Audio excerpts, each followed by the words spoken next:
नमस्कार, जय हिंद, जय Bharat and welcome to Dave talks. This is Adi Achint. हमारे साथ हैं पथिकृत भाई जो बताएंगे India is now starting to change some courses as far as the negotiations with America. सबसे बड़ा आई थिंक इंडिया को रेवलेशन और चीज जो दिख रही है and which is something we all understood but more and more getting clearer is that Trump का कोई मोटिव लगता नहीं है to do trade deals. These are pressure tactics to create some और द अदर इशू। एंड जो भी China के साथ उसने करा है which actually tells you something very clearly.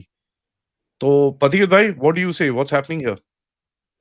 नमस्ते आदि भाई। नहीं, एक तो चीज है कि इंडिया को काफी पहले ही पता चल गया कि अगर ट्रेड नेगोशिएशन जैसे जब चल रहा था, जो स्टैंड इंडिया ने लिया है, वो उससे पता चलता है कि इंडिया वाज वेरी क्लियर कि आप इनका मनसा कुछ और हो जाता है।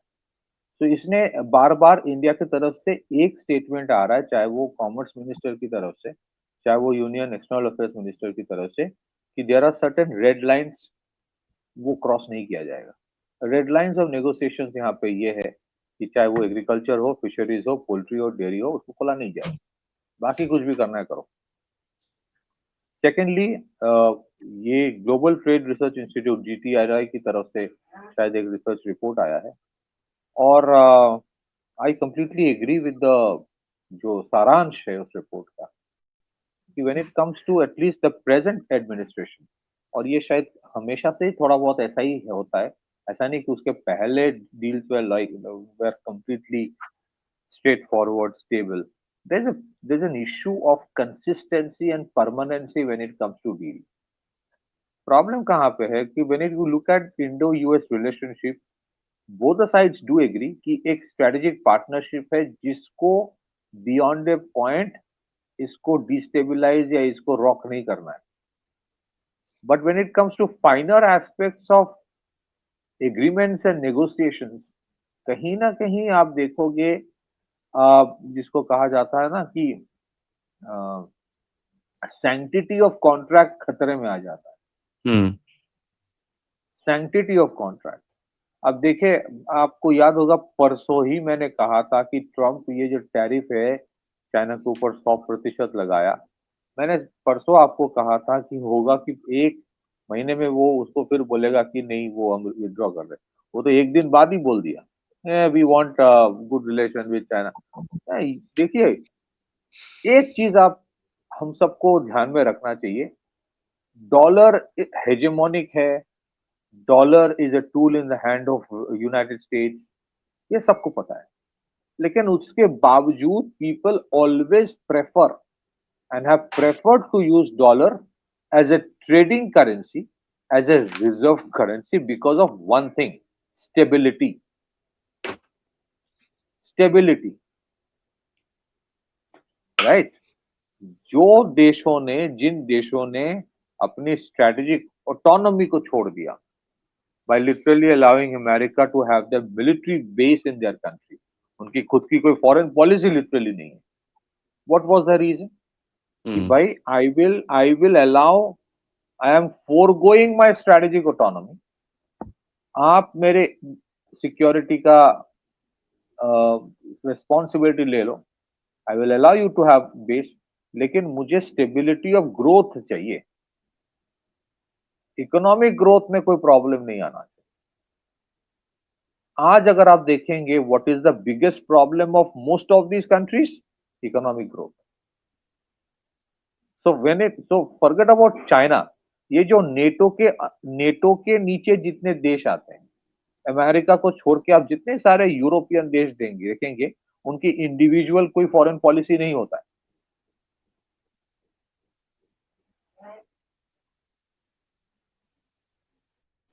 उनके उनके इंडिविजुअल कोई फॉरेन पॉलिसी नहीं है।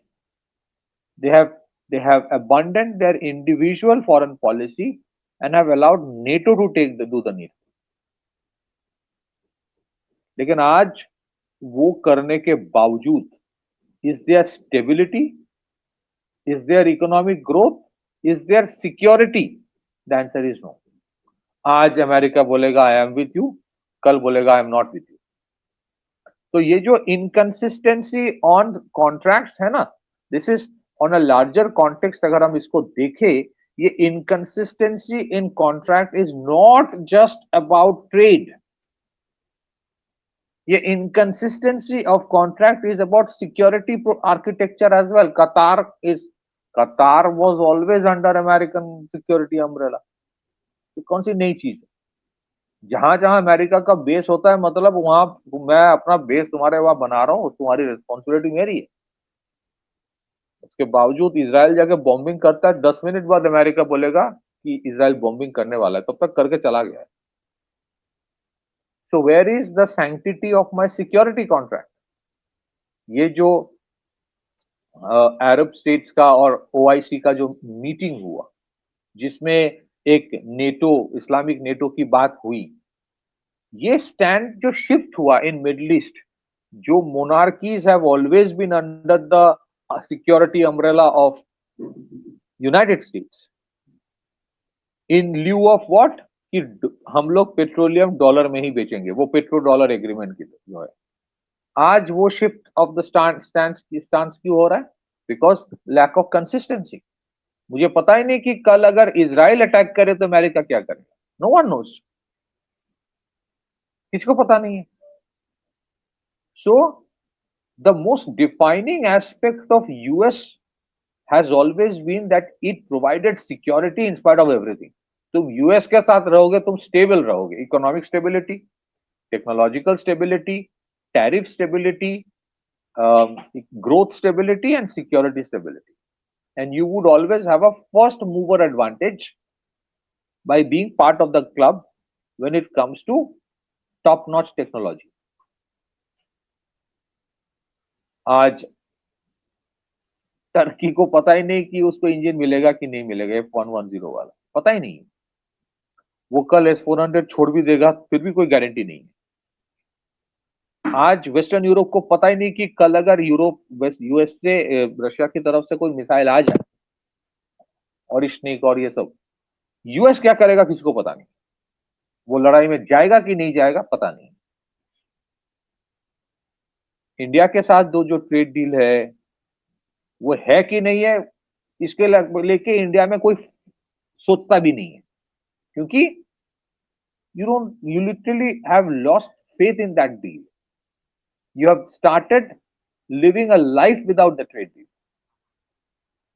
Now that is not something good for US and its long term perspective. कि जब देश सोचने लगे कि let's have a life without America being there as a partner, और उसके बाद जब थर्ड पोल की बात आती है, ग्लोबल साउथ की बात आती है, ब्रिक्स की बात आती है, फिर तुम चिढ़ जाते हो। प्लीज अंडरस्टैंड लोग नाराज क्यों है। और ये सिर्फ ट्रम्प की बात नहीं आती भाई, वेपनाइजेशन ऑफ टैरिफ ट्रम्प कर रहा है, उसके पहले वेपनाइजेशन ऑफ सैंक्शंस था, वेपनाइजेशन ऑफ ट्रेड हो रहा है, वेपनाइजेशन ऑफ सिक्योरिटी गारंटी हो रहा है।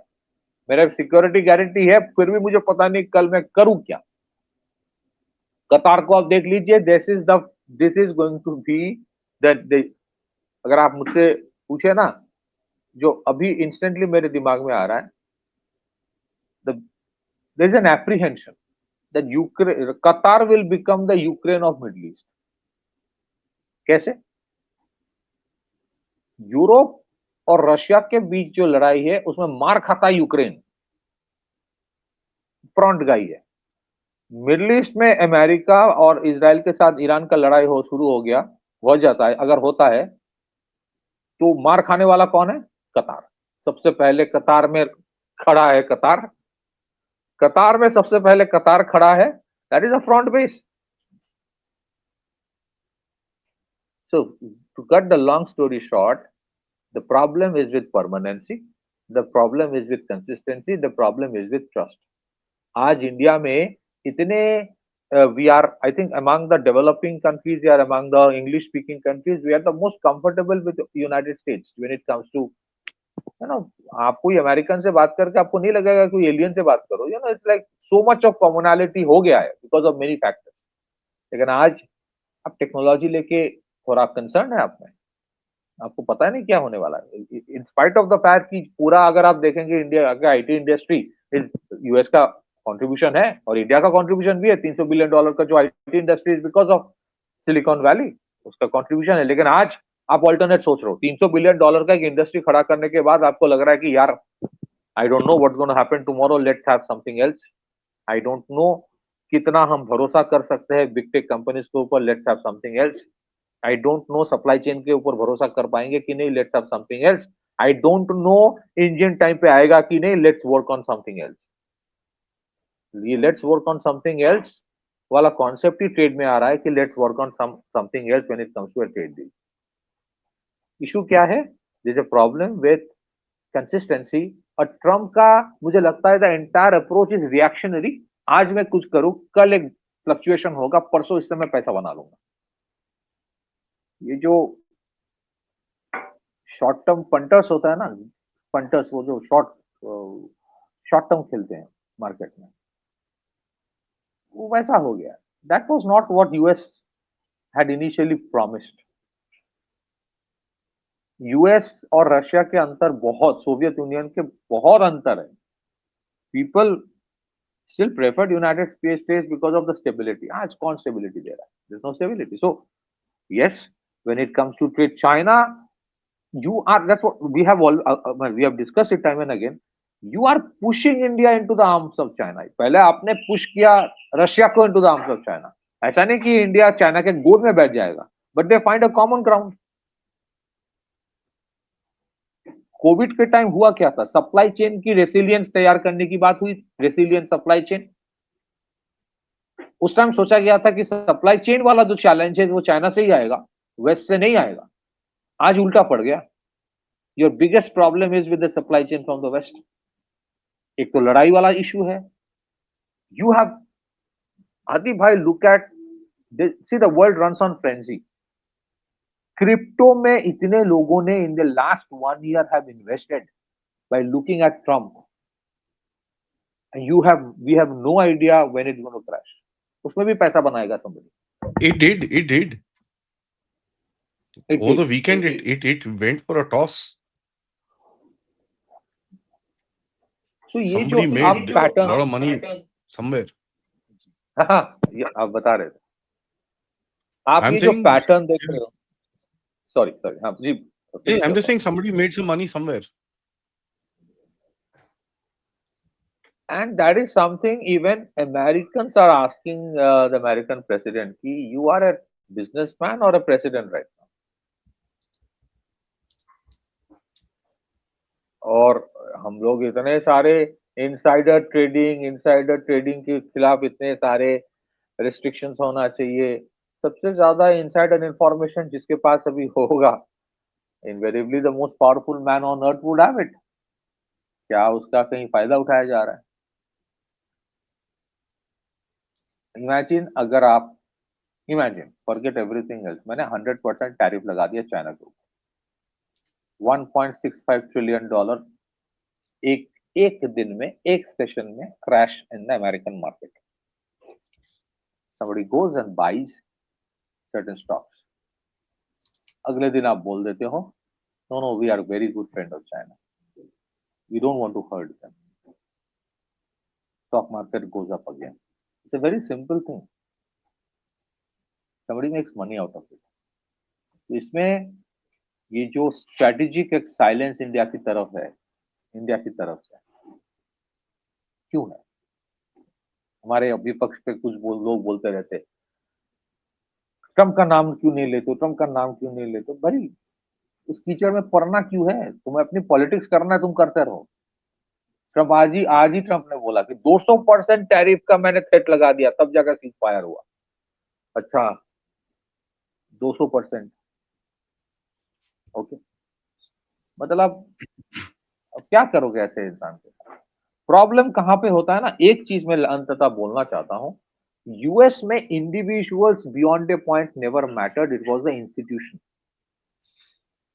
Institution of white house, the institution of the regulatory authorities or institutions are at every level, trade के ऊपर, security के ऊपर। Today, I don't know whether it is the individual doing it or the institutions actually are looking for a major disruption। कहीं ना कहीं problem जहां पे आ रहा है ना आज, why do you think there is so much of second thought in many countries कि ये जो एक डिसरप्टिव अप्रोच हम देख रहे हैं, is it an individual doing it, or is it that the institutions at work behind the individual are actually looking for a massive disruption? क्योंकि अगर ऐसे चलता रहा तो managing the debt challenge will be insurmountable, because it is a known fact that from 1929 में जो हुआ, from that time onwards, every time there has been a massive crisis in global west, it has resulted either in a major conflict, or in a major crash in the market, or in a major commodity crisis, and in the recent past, perhaps maybe a pandemic. So the biggest question mark is, ये जो आप uncertainty, impermanency, lack of sanctity आप देख रहे हो, is it Trump, or there are bigger players behind Trump who are looking for it, testing the ground, trying to do it? ये information शायद heads of states के पास हमसे बहुत बहुत ज्यादा है.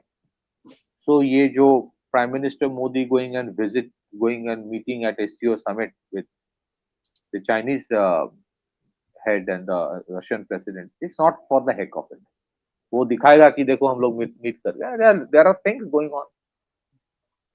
What has Prime Minister Modi done since 2020 जब Covid crisis हुआ, कि in spite of all supply chain challenges, Covid challenges, post pandemic challenges, एक बेसिक स्टेबिलिटी देश में रहे, बेसिक स्टेबिलिटी, उसमें भी डिस्ट्रप्शन होता रहेगा, लेकिन बेसिक स्टेबिलिटी रहे.